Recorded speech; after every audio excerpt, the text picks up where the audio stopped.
The fluorescent lights of St. Mary's Hospital cast harsh shadows across the polished floor as Journey Washington stepped through the automatic doors, her vibrant magenta blazer catching the light like a beacon.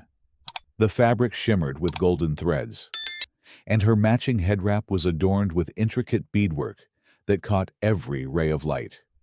She moved with purpose, her bright yellow heels clicking against the linoleum as she navigated toward the pediatric wing, where her 8-year-old brother Marcus was recovering from his appendectomy. "Excuse me." The voice cut through the quiet murmur of the hospital corridor like a blade. "Excuse me." Young lady Journey turned, her hand instinctively adjusting the strap of her beaded purse. A middle-aged white woman in a beige pantsuit was striding toward her, her face twisted with disapproval. The woman's hair was pulled back in a tight bun, and her thin lips were pressed into a hard line. "Yes, ma'am." Journey's voice was polite but wary. She'd learned to recognize that particular tone, that specific look. It was the same expression she'd seen countless times before, usually followed by trouble. "Your outfit is completely inappropriate for a hospital setting," the woman declared, her voice rising enough to draw stares from passing staff and visitors. "This is a place of healing, not a fashion show. You're being disruptive and disrespectful to the patients and their families." Journey blinked, momentarily stunned. She glanced down at her carefully chosen ensemble. The blazer was professional, the skirt appropriate length, her heels modest. The only thing different was the vibrancy of the colors and the cultural significance of her headwrap. "I'm sorry, but I don't understand. I'm just here to visit my brother. He's in room 314. "I don't care who you're visiting," the woman snapped. "You need to leave immediately and come back dressed appropriately. This is a hospital, not some nightclub." The words hung in the air like poison. Journey felt her cheeks burn with embarrassment and anger. Around them, other visitors and staff members were beginning to notice the commotion. A young nurse with kind eyes stepped closer, her expression concerned. "Ma'am, is there a problem here?" the nurse asked gently, her name tag reading Sarah Chen, RN. "Yes, there's a problem," the woman in beige declared. "This girl is dressed inappropriately for a hospital environment. She's causing a distraction and needs to be removed from the premises immediately." Nurse Chen looked at Journey with confusion. "I'm sorry, but I don't see any dress code violation. Are you here to visit a patient?" "My brother Marcus Washington," Journey said quietly. "He had surgery yesterday. I brought him some books and his favorite snacks." She held up a small gift bag, decorated with cartoon characters. "Oh, Marcus. He's such a sweet boy." Sarah smiled warmly. "He's been asking about his sister all morning. He'll be so happy to see you." The woman in beige stepped forward aggressively. "I don't care about any of that. This is unacceptable. I'm calling security." She pulled out her phone with shaking hands. "And if they don't handle this properly, I'm calling the police." Journey's mouth fell open. The police for what? For disturbing the peace. For being disruptive. For... The woman paused, her eyes scanning Journey's outfit again. For being inappropriate in a public space. The corridor had grown quieter, but Journey could feel the weight of dozens of eyes upon her. Some faces showed confusion, others anger, and a few displayed the uncomfortable recognition of witnessing something they'd rather not see. An elderly black man in a wheelchair being pushed by his daughter caught Journey's eye and nodded slightly, a gesture of solidarity that gave her strength. "Ma'am, I really think there's been a misunderstanding." Sarah tried again, her voice more firm now. "This young lady is appropriately dressed. She's here to visit her brother, and she has every right to be here." "Don't tell me what's appropriate," the woman shrieked. I've been coming to this hospital for 20 years, and I've never seen anything like this.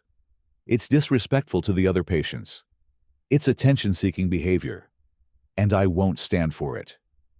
Journey felt tears prick at her eyes, but she refused to let them fall.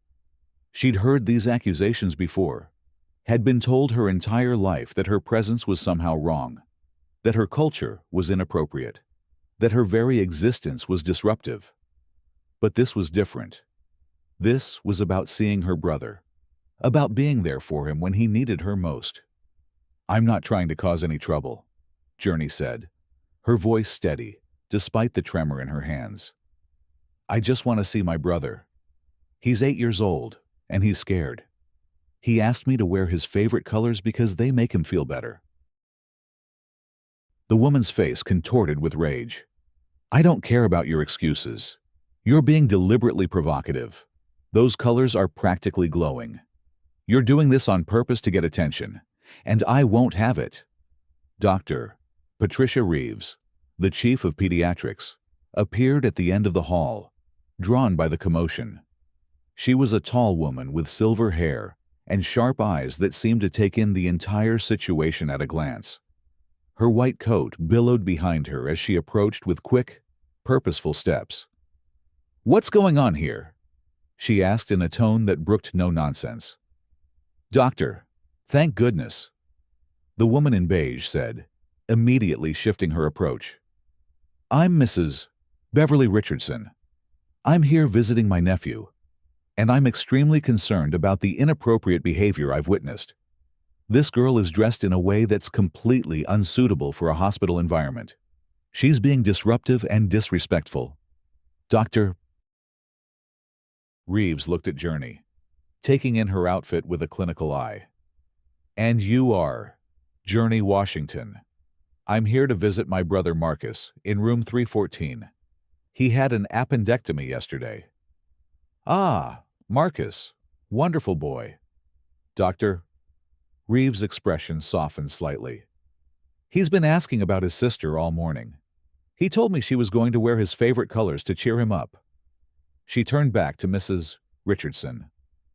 "I'm curious about your specific concerns regarding this young lady's attire." Mrs. Richardson's eyes widened, as if the question itself was absurd. "Look at her. Those colors are completely inappropriate for a hospital setting. She's practically glowing. It's disrespectful to the other patients and their families. This is a place of healing, not a fashion show." "I see," Dr. Reeves said slowly. "And what exactly is inappropriate about her colors?" "They're too bright. Too much." Mrs. Richardson sputtered. "People come here when they're sick and vulnerable. They don't need to be subjected to this kind of spectacle." Journey felt her heart pounding in her chest. She watched as Dr. Reeves's expression grew colder, her eyes narrowing as she processed Mrs. Richardson's words. Around them, a small crowd had gathered, including several other doctors and nurses who were watching the interaction with varying degrees of discomfort and anger. "Mrs. Richardson," Dr. Reeves said carefully, "are you suggesting that this young woman's cultural dress is somehow harmful to our patients?" "Cultural dress?" Mrs. Richardson's voice rose to a near shriek. "This isn't cultural anything. This is attention-seeking behavior, and I won't stand for it. I'm calling the police right now." She pulled out her phone and began dialing. "Yes, I need police assistance at St. Mary's Hospital. There's a young black girl here who's being disruptive and inappropriate. She's refusing to leave when asked, and she's causing a disturbance in the hospital." Journey's world seemed to tilt. She could hear her own heartbeat in her ears, could feel the weight of every stair in the corridor. This couldn't be happening. Not here. Not now. Not when Marcus was waiting for her. "Ma'am, I need you to hang up that phone right now," Dr. Reeves said, her voice carrying an authority that made Mrs. Richardson pause. "This young lady has done nothing wrong. She is appropriately dressed. She is here to visit her brother, and she has every right to be in this hospital. I will not hang up, Mrs. Richardson declared. This is exactly the kind of behavior that's ruining our society. These people think they can just do whatever they want, dress however they want, act however they want, without any consideration for others. The words "these people" hung in the air like a slap. Journey felt the familiar sting of tears. But she also felt something else, a burning anger that started in her chest and spread throughout her body. She thought of her brother upstairs, waiting for her, excited to see his favorite colors. She thought of all the times she'd been told to dim her light, to make herself smaller, to apologize for existing. "These people," Journey said, her voice quiet but clear. "What exactly do you mean by these people, Mrs.?" Richardson's face flushed red. "I mean people who don't have respect for appropriate behavior. People who think they can just flaunt themselves without any consideration for others." "You mean black people," Journey said simply. "You mean people who look like me." "I never said anything about race," Mrs. Richardson snapped. "This is about appropriate behavior, not race. Don't you dare try to make this about race." "Then what exactly is inappropriate about my outfit?" Journey asked, her voice growing stronger. "My skirt is an appropriate length. My blazer is professional. My heels are modest. The only thing you seem to have a problem with is the colors I've chosen to wear." "Dr." Reeves stepped forward. "Mrs. Richardson, I'm going to ask you to leave this hospital immediately. Your behavior is unacceptable, and you're creating a hostile environment for our patients and their families." "I will not leave," Mrs. Richardson declared. "I have every right to be here. I'm visiting my nephew, and I'm not going anywhere until this situation is resolved properly." At that moment, 2 security guards appeared at the end of the corridor, summoned by one of the nurses. They were both black men, one younger and one older, and their expressions grew grim as they took in the scene. "What's the situation, Dr. Reeves?" the older guard asked. "This woman is harassing one of our patient's family members and creating a disturbance," Dr. Reeves explained. "She's refusing to leave despite being asked multiple times." Mrs. Richardson whirled around to face the guards. "Officers, thank goodness you're here. This girl is being disruptive and inappropriate. She's dressed in a way that's completely unsuitable for a hospital environment, and she's refusing to leave when asked." The younger guard, whose name tag read Marcus Thompson, looked at Journey with confusion. "Ma'am, I don't see any dress code violation. Are you here to visit a patient?" "Her brother Marcus Washington," Dr. Reeves interjected. "He's been asking for his sister all morning." "Look at her!" Mrs. Richardson shrieked, pointing at Journey. "Look at those colors. She's practically glowing. This is a hospital, not some African marketplace." The silence that followed was deafening. The racist implications of Mrs. Richardson's words hung in the air like a toxic cloud. Journey felt the familiar shame creep up her throat, but it was quickly replaced by a fierce determination. She would not let this woman's hatred win.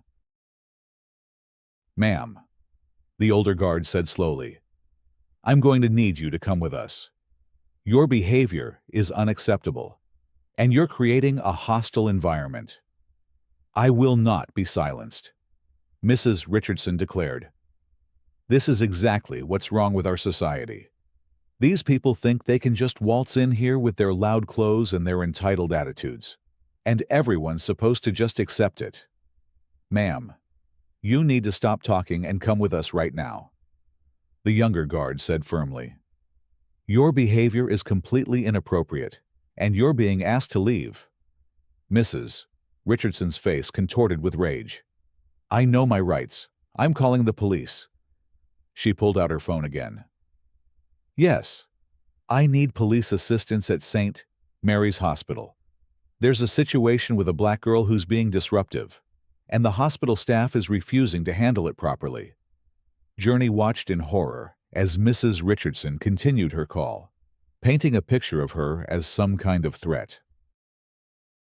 She could hear the woman describing her as aggressive and confrontational, words that bore no resemblance to the quiet, polite young woman who had simply come to visit her brother.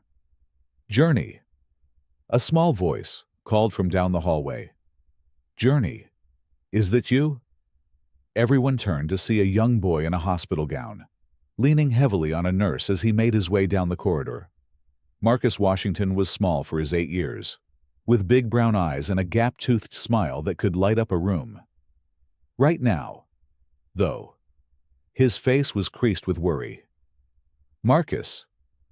Journey broke away from the crowd and rushed to her brother's side. Baby, what are you doing out of bed? I heard shouting, Marcus said, his voice small and scared. I thought maybe you couldn't come see me. I thought maybe something bad happened. Journey knelt down beside her brother, her heart breaking at the fear in his eyes. Nothing bad happened, baby. I'm here, and I'm not going anywhere. You wore my favorite colors, Marcus said, his face lighting up as he took in her outfit. You look like a princess, like a rainbow princess. That's right, Journey said, her voice thick with emotion. I wore them just for you, just like I promised. Mrs. Richardson watched this interaction with growing agitation. This is exactly what I'm talking about, she said to the officer who had just arrived. She's causing a scene, getting this child all worked up. This is inappropriate behavior in a hospital setting. Officer David Kim, a young Asian American man, looked around at the scene with confusion. He'd been expecting to find some kind of disturbance, but instead, he saw a young woman in bright clothing, comforting a small boy in a hospital gown. Ma'am, what exactly is the problem here? He asked Mrs. Richardson. This girl is dressed inappropriately for a hospital setting, Mrs. Richardson explained. She's being disruptive and disrespectful. I asked her to leave, and she refused. She's causing a disturbance and upsetting the other patients. Officer Kim looked at Journey, who was still kneeling beside her brother. Ma'am, are you here to visit a patient? Yes, officer. This is my brother Marcus. He had surgery yesterday, and I came to visit him. And is there a dress code at this hospital that prohibits bright colors? Officer Kim asked Dr. Reeves. Absolutely not, Dr. Reeves replied firmly. This young lady is appropriately dressed, and she has every right to be here. In fact, we often encourage families to wear bright colors when visiting pediatric patients. It helps lift their spirits. Officer Kim turned back to Mrs. Richardson. Ma'am, it sounds like there's no actual violation here. This young lady is appropriately dressed and has every right to visit her brother. But officer, you don't understand. Mrs. Richardson pleaded. This is about respect. This is about appropriate behavior. You can't just let people do whatever they want without any consideration for others. Ma'am, what exactly is disrespectful about visiting your brother in the hospital? Officer Kim asked. Mrs. Richardson's face grew red with frustration. It's not about visiting her brother. It's about the way she's dressed, the way she's acting, the way she's flaunting herself. Flaunting herself how? Officer Kim pressed. With those colors, with that outfit. She's practically glowing. This is a hospital, not some fashion show. Officer Kim looked around at the crowd that had gathered. He saw doctors and nurses, patients and their families, all watching this interaction with varying degrees of discomfort and anger. It was clear to him that the only person causing a disturbance was Mrs. Richardson herself. Ma'am, I think you need to calm down, he said gently. This young lady hasn't done anything wrong. She's here to visit her brother, and she's dressed appropriately. There's no law against wearing bright colors. This is unbelievable, Mrs. Richardson muttered. This is exactly what's wrong with our society. No one wants to enforce standards anymore. Everyone just wants to let these people do whatever they want. The phrase "these people" hung in the air again, and this time, Officer Kim's expression hardened. Ma'am, I'm going to need you to lower your voice and explain exactly what you mean by "these people." Mrs. Richardson's eyes widened as she realized she'd revealed too much. I mean, people who don't have respect for appropriate behavior.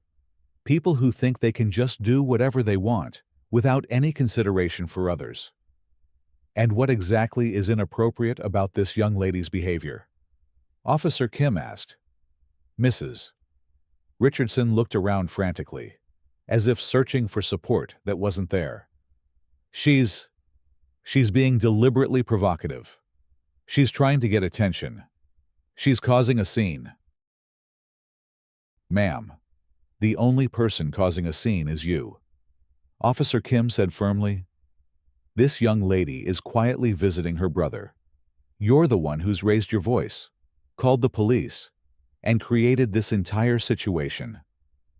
At that moment, a new voice cut through the tension. What on earth is going on here? Everyone turned to see a woman striding down the corridor with the confidence of someone accustomed to being obeyed. She was tall and elegant, with short, natural hair and skin that glowed with health. She wore a simple black dress that somehow managed to look both expensive and effortless, and her presence commanded immediate attention. Aunt Naomi, Marcus called out, his face breaking into a huge grin. You came? Journey looked up in surprise. Her Aunt Naomi rarely made unexpected visits, and she certainly didn't usually show up at hospitals. But here she was, moving through the crowd with the kind of authority that made people step aside automatically. Of course I came, baby, Naomi said, kneeling down to give Marcus a gentle hug. I got your message about the surgery, and I flew in as soon as I could. She looked up at Journey. Hello, beautiful. I love the outfit. Thank you, Journey said, still confused by her aunt's sudden appearance. I didn't know you were coming. I wanted to surprise you both, Naomi said, standing up and taking in the scene around them. But it looks like I'm the one who's surprised. What's all this commotion about? Before anyone could answer, Mrs. Richardson stepped forward. Are you related to this girl? I'm her aunt, Naomi replied coolly. And you are? Beverly Richardson. I'm here visiting my nephew, and I have to say, I'm extremely concerned about your niece's behavior. She's dressed inappropriately for a hospital setting, and she's being disruptive and disrespectful. Naomi's eyebrows rose slightly. Inappropriately dressed. How so? Look at her, Mrs. Richardson exclaimed. Those colors are completely unsuitable for a hospital environment. She's practically glowing. This is a place of healing, not a fashion show. Naomi looked at Journey's outfit with a professional eye, taking in every detail. I see, she said slowly. And what exactly is inappropriate about her colors? They're too bright, too loud, too much. Mrs. Richardson sputtered. People come here when they're sick and vulnerable. They don't need to be subjected to this kind of spectacle. Naomi's expression grew thoughtful. I see. And you feel that bright colors are somehow harmful to sick people? Yes, exactly, Mrs. Richardson said, seemingly relieved that someone finally understood her point. This is a hospital, not some African marketplace. There should be standards. The racial implications of Mrs. Richardson's words hit the crowd like a physical blow. Several people gasped, and Journey felt her cheeks burn with shame and anger. But Naomi's expression remained calm, almost serene. African marketplace, Naomi repeated slowly. That's an interesting comparison. Tell me, Mrs. Richardson, what do you do for a living? The question seemed to catch Mrs. Richardson off guard. I'm a retired school administrator, but I don't see what that has to do with anything. And I'm sure you were very good at your job, Naomi said pleasantly. Education is so important. Don't you think teaching young people about the world, about different cultures, about the beauty of diversity? Well, yes, of course, Mrs. Richardson said, clearly unsure where this was going. I'm curious, Naomi continued. In your experience as an educator, did you ever encounter situations where students were judged unfairly based on their appearance or cultural background? Mrs. Richardson's face grew uncomfortable. Well, that's different. This is about appropriate behavior, not cultural background. Is it? Naomi asked gently. Because from what I can see, my niece is dressed professionally and appropriately. She's here to visit her brother, who specifically asked her to wear his favorite colors to cheer him up. She's been polite and respectful throughout this entire encounter. The only person who seems to be causing a disturbance is you. Mrs. Richardson's mouth opened and closed like a fish. But her outfit is so bright, so attention-seeking. Attention-seeking, Naomi repeated. That's an interesting phrase. Tell me, do you think all bright colors are attention-seeking, or just when they're worn by people who look like my niece? I never said anything about race, Mrs. Richardson protested. This is about appropriate behavior, not race. You mentioned African marketplaces, Naomi pointed out. That seems to suggest you're thinking about race. Mrs. Richardson's face grew red. I was just making a comparison about inappropriate dress. What's inappropriate about African marketplaces? Naomi asked curiously. Well, they're just... Mrs. Richardson stammered. They're just different from what we're used to here. Different, Naomi said thoughtfully. And different is bad. By now, the crowd around them had grown larger. Hospital staff, patients, and visitors were all watching this exchange with fascination. Several people were recording the interaction on their phones, and Journey could see the expressions on their faces ranging from anger to disgust to amusement. I think there's been enough discussion, Officer Kim interjected. Ma'am, I need you to lower your voice and calm down. You're creating a disturbance, and I'm going to have to ask you to leave if you can't control yourself. I will not leave, Mrs. Richardson declared. I have every right to be here. I'm visiting my nephew, and I'm not going anywhere until this situation is resolved properly. And how would you like to see it resolved? Naomi asked gently.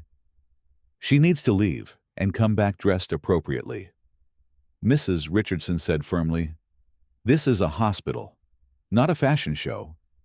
A fashion show, Naomi repeated, and for the first time, there was a hint of amusement in her voice. That's very interesting. Tell me, Mrs. Richardson, do you follow fashion at all? Well, I read magazines sometimes, Mrs. Richardson said, clearly confused by the question. Do you ever read Vogue Harper's Bazaar? Naomi asked. Sometimes, Mrs. Richardson admitted. But I don't see what that has to do with anything. Naomi smiled, and it was the kind of smile that made everyone in the corridor pay attention. Mrs. Richardson, I'd like to introduce myself properly. My name is Naomi Washington, and I'm the founder and creative director of Naomi Washington Designs. The reaction was immediate and electric. Several people in the crowd gasped, and Journey saw recognition dawning on multiple faces. Naomi Washington Designs was one of the most respected fashion houses in the country, known for celebrating Black culture and promoting diversity in fashion. You're Naomi Washington, Dr. Reeves asked, her voice filled with awe. The Naomi Washington, guilty as charged, Naomi said with a warm smile. And this beautiful young woman is my niece, Journey. She's wearing a blazer from our latest collection, paired with traditional African accessories that have been in our family for generations. Mrs. Richardson's face had gone pale. I didn't know.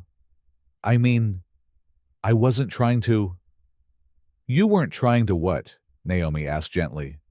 Be racist, because that's exactly what you've been doing. I am not racist, Mrs. Richardson protested. I have nothing against Black people. This is about appropriate behavior, not race. Then why did you mention African marketplaces? Naomi asked. Why did you say these people? Why is it that my niece's beautiful, professional outfit is inappropriate, but your beige pantsuit is perfectly acceptable? Mrs. Richardson opened her mouth to respond, but no words came out. She looked around at the crowd of faces, all watching her with expressions of disgust and anger, the phones recording her every word, every gesture, every racist comment she'd made. I think I know what's happening here, Naomi continued, her voice still gentle but with an underlying steel. You saw a young Black woman wearing bright colors, expressing her culture and her identity, and you felt threatened. You felt like she was taking up too much space, being too visible, too proud of who she is. That's not true, Mrs. Richardson whispered, but her voice lacked conviction. Isn't it? Naomi asked. Because from where I'm standing, it looks like you tried to silence a young woman for having the audacity to exist in a space while being Black and proud. Journey felt tears prick at her eyes, but they weren't tears of shame anymore. They were tears of gratitude and pride. Her aunt had not only defended her, but had done so with such grace and dignity that even her attacker was speechless. Aunt Naomi, you didn't have to. Journey began. Yes, I did, Naomi said firmly, because this isn't just about you, baby. This is about every young Black woman who's ever been told she's too much, too bright, too proud. This is about every child who's ever been made to feel ashamed of their culture, their identity, their very existence. She turned back to Mrs. Richardson. You called the police on a young woman for wearing bright colors to visit her sick brother. You tried to have her removed from a hospital for the crime of being visibly Black. Do you understand how deeply wrong that is? Mrs. Richardson's face was streaked with tears now. I wasn't trying to. I didn't mean. But you did mean it, Naomi said sadly. That's the problem. You meant every word of it. You meant to hurt her, to humiliate her, to make her feel small and ashamed. Dr. Reeves stepped forward. Mrs. Richardson, I need you to leave this hospital immediately. Your behavior has been completely unacceptable, and you're no longer welcome here. But my nephew, Mrs. Richardson protested weakly. Your nephew's parents can arrange for other visitors if they choose, Dr. Reeves said firmly. But you are banned from this facility, effective immediately. Officer Kim stepped forward. Ma'am, I need you to come with me. You're being asked to leave the premises. As Mrs. Richardson was escorted away, the crowd began to disperse, but many people stopped to speak to Journey and her family, offering words of support and encouragement. Several nurses and doctors mentioned how much they admired her outfit, and one elderly patient told her she looked like sunshine. I'm sorry you had to go through that, Dr. Reeves said to Journey. No one should ever be treated that way, especially in a place of healing. Thank you for standing up for me, Journey replied. I was so scared. You handled yourself beautifully, Naomi said, putting her arm around her niece. You stayed calm. You asked the right questions, and you never let her make you feel ashamed of who you are. Marcus tugged on Journey's blazer. Journey, can we go to my room now? I want to show Aunt Naomi my get-well cards. Of course, baby, Journey said, taking his hand. Let's go. As they walked toward the elevator, Naomi hung back slightly to speak with Dr. Reeves.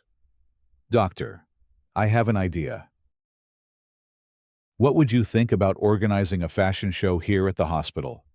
Something to celebrate the children's recovery, to bring some joy and color into their lives. Doctor? Reeves's face lit up. That would be wonderful. Our pediatric patients would love it. When were you thinking? What about next week? I could bring some of my designers, maybe some models from the agency. We could set up a runway in the main atrium. Invite all the patients and their families. Make it a real celebration. That sounds amazing, Dr. Reeves said. I'll start making the arrangements immediately.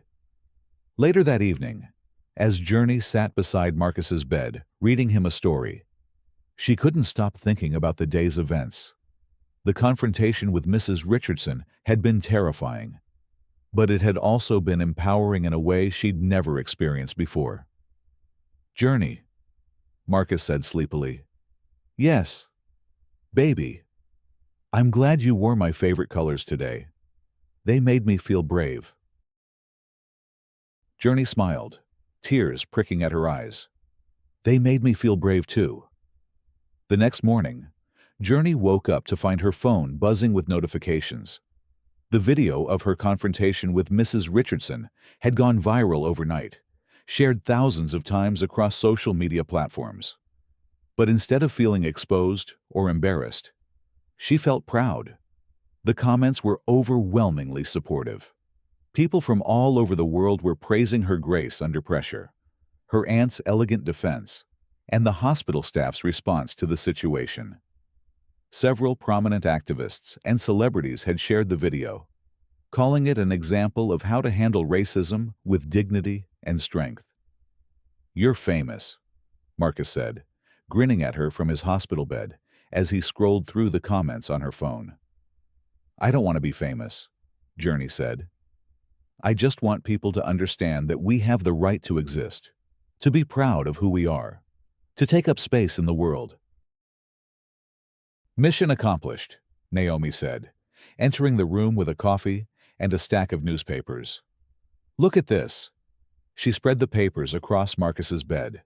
Journey's photo was on the front page of several major newspapers, along with headlines like Young Woman Faces Racism with Grace and Fashion Icon Defends Niece Against Hospital Discrimination. This is bigger than just our family now, Naomi said. This is about something much more important. Over the next few days, Journey received interview requests from major news outlets, invitations to speak at conferences, and even a few modeling opportunities. But she was most excited about the upcoming fashion show at the hospital. The preparation for the show was intense, but joyful. Naomi had assembled a team of designers, models, and stylists who were all committed to celebrating diversity and cultural pride. They worked with the hospital staff to create a runway in the main atrium, and they invited all the patients and their families to attend. I want you to be the opening model, Naomi told Journey as they prepared for the show. I want you to walk out there in the same outfit you wore that day, the one that woman said was inappropriate. Journey felt her heart skip a beat. I don't know if I can do it. What if I mess up? You won't mess up, Naomi said firmly. You'll be perfect, just like you were that day. You'll show everyone that our culture is beautiful, that our colors are a celebration, not a threat. The day of the fashion show arrived with a buzz of excitement throughout the hospital. Patients who were able to attend had been moved to the main atrium, while others watched from their rooms via closed-circuit television. The runway was decorated with colorful fabrics and flowers, and the air was filled with the sound of African drums and traditional music. Journey stood backstage, her hands shaking with nerves. She was wearing the same magenta blazer and golden head wrap that had caused such controversy. But now they felt like armor, like symbols of her strength and resilience. "You ready?" Naomi asked, squeezing her hand. "I'm ready," Journey said, and she meant it. The music swelled as Journey stepped onto the runway. The audience erupted in applause, and she could see Marcus in the front row, clapping enthusiastically despite his post-surgical restrictions. She walked with confidence, her head held high, her colors blazing like a beacon of hope and pride. As she reached the end of the runway, she paused and looked out at the audience. She saw faces of all colors and backgrounds, all united in their celebration of diversity and beauty.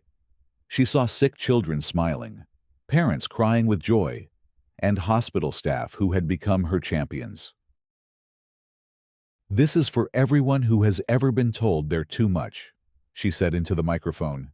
"This is for everyone who has ever been made to feel ashamed of their culture, their identity, their very existence. You are not too much. You are exactly enough." The applause was thunderous, and Journey felt tears streaming down her face. But they weren't tears of shame or fear. They were tears of triumph, of vindication, of pure joy. The rest of the fashion show was a celebration of cultures from around the world. Models wore traditional African prints, vibrant Indian saris, colorful Mexican dresses, and contemporary designs that celebrated diversity and inclusion. Each outfit told a story. Each model represented a community. Each step on the runway was a declaration of pride and belonging. When the show ended, the audience gave a standing ovation that lasted for several minutes. Journey was surrounded by well-wishers, reporters, and hospital staff who wanted to congratulate her on her courage and grace. "You did it," Naomi said, hugging her tightly. "You turned something ugly into something beautiful." In the weeks that followed, Journey's story continued to inspire people around the world. She was invited to speak at schools and conferences, sharing her message of self-acceptance and cultural pride. She modeled for several major fashion brands, always choosing to wear bright colors and traditional accessories that celebrated her heritage. Mrs. Richardson, meanwhile, faced consequences for her actions. The video of her racist tirade had been seen by millions of people, and she was widely condemned for her behavior. She was banned not only from the hospital, but from several other public spaces in the city. Her former colleagues at the school district distanced themselves from her, and she was forced to issue a public apology that few people found sincere. But Journey tried not to focus on Mrs. Richardson's downfall. Instead, she concentrated on the positive changes that had come from the incident. The hospital had implemented new diversity training for all staff members, and they had established a program to celebrate cultural diversity among patients and their families. Several months later, Journey was invited to walk in New York Fashion Week. As she stood backstage, preparing to model for one of the most prestigious fashion shows in the world, she thought about how far she'd come from that terrifying day in the hospital. "You nervous?" asked another model, a young Latina woman who was also making her Fashion Week debut. "A little," Journey admitted. "But I'm also excited. I'm excited to show the world that we belong here, that our colors and our cultures are beautiful and valid." "I saw your hospital video," the other model said. "You handled that with such grace. You inspired a lot of people." "I hope so," Journey said. "I hope that maybe one little girl will see me walking down this runway and know that she doesn't have to dim her light to make other people comfortable. As the music began and Journey stepped onto the runway, she thought about Marcus, watching from home as his big sister walked for one of the biggest designers in the world. She thought about her Aunt Naomi, who had built an empire by celebrating Black beauty and culture. She thought about all the people who had supported her after the incident, who had shown her that love and acceptance were stronger than hatred and fear. The runway was long and bright, lined with photographers and fashion editors from around the world. But as Journey walked, she imagined she was walking through that hospital corridor again, wearing her bright colors with pride and defiance. She imagined Mrs. Richardson watching from somewhere, finally understanding that beauty comes in all colors, all cultures, all forms of expression. As she reached the end of the runway, Journey paused and smiled. The cameras flashed, the audience applauded, and she felt the weight of every person who had ever been told they were too much, too bright, too proud. She carried them with her as she walked back down the runway, her colors blazing like a rainbow after a storm. Later that night, as Journey sat in her hotel room scrolling through social media, she saw that the hashtag #BrightColorsProud was trending worldwide. People from every continent were sharing photos of themselves wearing their brightest, most colorful outfits, celebrating their cultures and their identities. She called Marcus to tell him about the show, and his excited voice filled her with joy. "Journey, I saw you on TV. You looked like a superhero." "I felt like one," Journey said, smiling. "I felt like I was fighting for something important." "You were," Marcus said seriously. "You were fighting for all of us." As Journey hung up the phone, she looked out the window at the city lights twinkling below. She thought about how one moment of hatred had been transformed into a movement of love and acceptance. She thought about how her bright colors had become a symbol of hope for people around the world. She opened her laptop and began to write. She had been asked to contribute to a book about overcoming adversity, and she wanted to share her story with the world. She wanted to tell people that they didn't have to dim their light to make others comfortable, that their cultures and identities were gifts to be celebrated, not hidden. As she wrote, Journey thought about the girl she had been before that day in the hospital.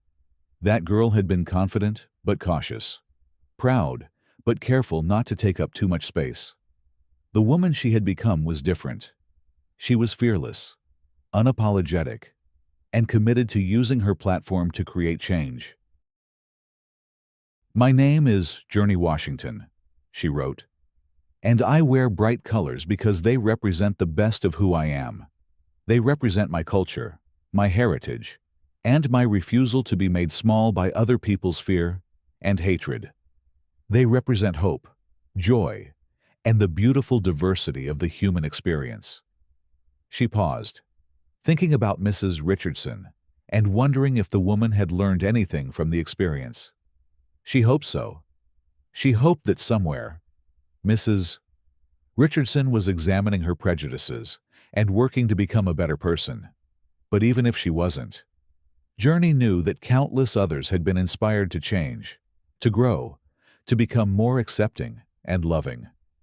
"I hope my story inspires you to embrace your own colors," she continued writing, "whatever they may be. I hope it inspires you to take up space in the world, to be proud of who you are, and to never let anyone make you feel ashamed of your identity. The world needs your light, your culture, your unique perspective. Don't let anyone dim it." As Journey finished writing, she felt a deep sense of satisfaction. She had turned a moment of pain into a platform for change. She had transformed Mrs. Richardson's hatred into a movement of love and acceptance. She had shown the world that bright colors weren't a threat to be silenced, but a celebration to be embraced. The next morning, Journey woke up to find that her Fashion Week appearance had been featured in every major fashion magazine and news outlet. The photos of her walking the runway in her bright colors had been shared millions of times, and the comments were overwhelmingly positive. But the message that meant the most to her came from a young girl in Atlanta. "Dear Journey," the email read, "I saw your story on the news, and it made me feel brave. I've been hiding my culture at school because some kids make fun of my traditional clothes. But after seeing you, I decided to wear my brightest sari to school today. Thank you for showing me that I don't have to be ashamed of who I am." Journey smiled as she read the message, tears of joy streaming down her face. This was why she had endured the confrontation with Mrs. Richardson, why she had walked down that runway, why she continued to speak out about diversity and inclusion. For every little girl who needed to see that she was enough, that her culture was beautiful, that her colors were a celebration, not a threat. As she prepared to head back home to visit Marcus, Journey looked at herself in the mirror. She was wearing a bright turquoise dress with gold jewelry, and her hair was wrapped in a colorful headscarf. She looked vibrant, confident, and unapologetically herself. "Perfect," she said to her reflection. "Absolutely perfect." The flight home was filled with recognition and kind words from fellow passengers who had seen her story. The flight attendant even made a special announcement, thanking Journey for her courage and for inspiring people around the world to embrace their authentic selves. When Journey walked into Marcus's hospital room for his final checkup, she was greeted with cheers and applause from the nursing staff. The same nurses who had defended her months ago were now celebrating her success with genuine joy and pride. "We're so proud of you," Sarah Chen said, hugging Journey tightly. "You've shown the world what grace and dignity look like in the face of adversity." Dr. Reeves appeared in the doorway, smiling broadly. "I have some news," she announced. "The hospital board has decided to establish the Journey Washington Diversity and Inclusion Program. We want to ensure that every patient and family member feels welcome and celebrated here, regardless of their background or culture." Journey was speechless. She had never imagined that her ordeal would lead to such a significant change in policy. "I don't know what to say," she managed. "Say you'll help us implement it." "Dr. Reeves said, "We want you to be our diversity consultant, to help us create a more inclusive environment for everyone." "I would be honored," Journey said, her voice thick with emotion.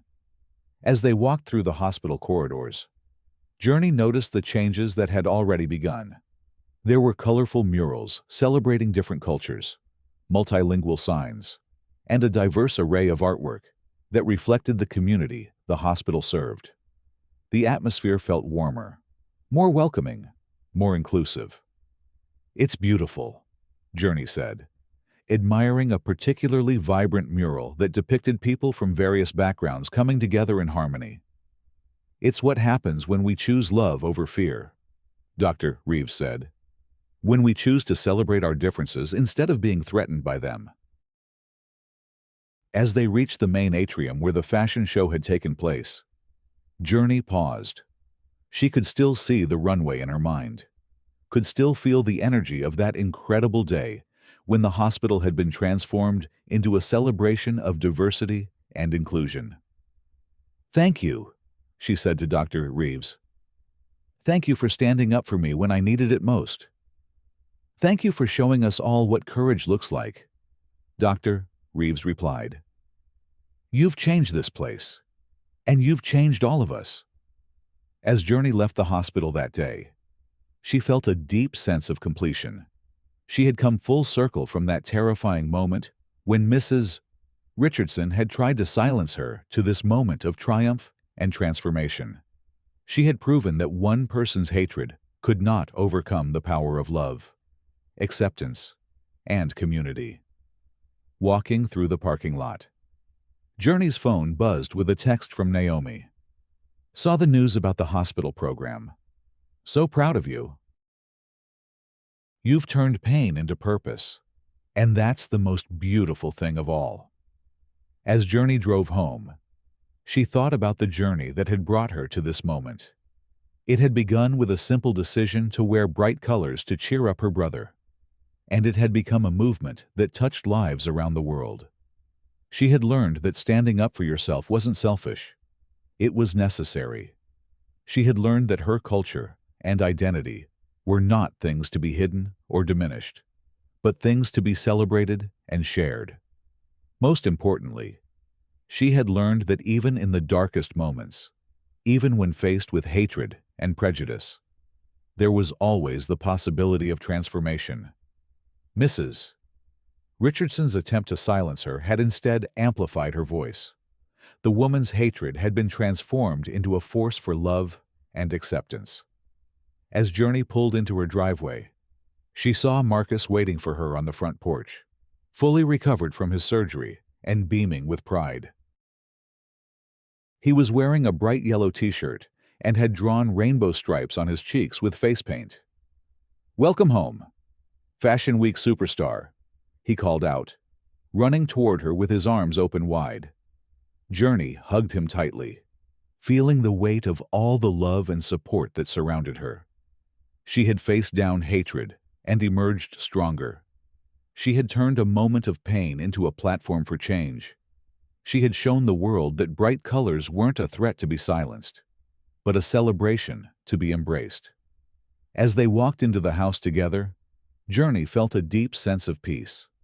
She had found her voice, her purpose, and her power. She had learned that sometimes the most profound changes come from the most unexpected moments. And that courage isn't the absence of fear, but the determination to do what's right despite the fear. The colors she wore would always be bright, not just because they were beautiful, but because they represented something much more important: the refusal to be dimmed by other people's prejudices, the celebration of diversity and inclusion, and the unwavering belief that every person deserves to take up space in the world exactly as they are. Journey Washington had learned that she was not too much. She was exactly enough. And her colors would continue to shine brightly, lighting the way for others to find their own courage, their own voice, and their own beautiful, authentic selves.